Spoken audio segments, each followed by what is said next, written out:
ቤተሰብ እንዴት ናችሁ? ትልቅ ችግር ተፈጥሯል። አብርሃም እንግዲህ ወደ ቀልቡ ተመለሰ። ምንድን ነው ብዙዎቻችሁ አብርሃም አንገቱ ላይ ያደረገው ነገር የሆነ ነገር ነው። ብቻ በጣም ተጠራጥራችኋል። ምንድን ነው ይህ ነገር? ሄርሜላ እኮ እርጉዝ ነች። በቃ እናውቃለን፣ ሁላችንም የሩት እንወዳለን፣ ከሩት ጎን ነን። ያም ሆኖ ግን ከሩት ጎን ብንሆንም ሄርሜላ እዚህ ጋር እርጉዝ ነች። እኔ በቀደም ስትወድቅ እኔ ልጁ ራሱ ጤነኛ ማለት ምን እንደምላችሁ አላውቅም። እውነት ሄርሜላ አሁን ላይ እርጉዝ ነች ወይ? ሐኪም ቤት ሄዳ ቸክ ትደረጋለች ወይ የሚለው ያሳስበናል። አብርሽ አሁን ወደ ድሮ ማንነቱ ወደ ሩታ ተመልሷል። በቃ ጋ ሄርሜላ እየተጎዳች እያለቀሰች ነው። ድሮውኑ እስኪ እንደዛ አረገዝኩ እንኳን ስትለው እንደዛ ሰርፕራይዝ ያደርጋትኝ ምናምን አልነበር እንዴ? እንዴት በአንዴ ነገሮች ሊቀየሩ ቻሉ? አስረዱ እስኪ ኮሜንት ላይ። እንደዚህ ሊሆን ይችላል።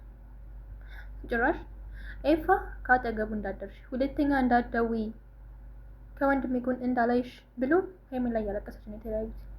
ይሄ ነገር እንዴት ነው? አብርሽ የእውነት ግን ይህን ነገር ተቀብሎት ነው? ኖ እኔ አይመስለኝም። እውነቴን ነው የምላችሁ።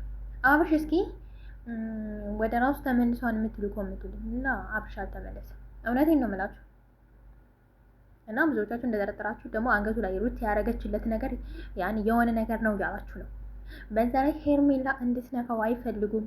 ኖ በቃ አትንኪው እንዴ! ብትነካው ምን ችግር አለ እንዴ? ባሏ እኮ ነው፣ የልጇ አባት ነው። አርግዛለት አለች። ይህን እዚያው መናደድ መቃጠል ምን ይሉታል እንዴ? ሩትዬንም እኮ እንደተደነ ሩትዬ ባለፈው አርግሻለሁ ምናምን ብላን ነበር። ኖ ሩት አላረገዘችም። ሄርሜላ ግን የእውነት አርግዛለች። እና እስኪ እናንተም የተሰማችሁን ሀሳብ ንገሩኝ። እወዳችኋለሁ። በቀጣይ ባሪፍ ነገር እስከምንገናኝ መልካም ጊዜ ይሁንላችሁ። ሀሳባችሁን አሳውቁኝ። ወደዳው ማድረጋችሁ መልካም ቀን ይሁንላችሁ። መልካም ምሽት በያላችሁበት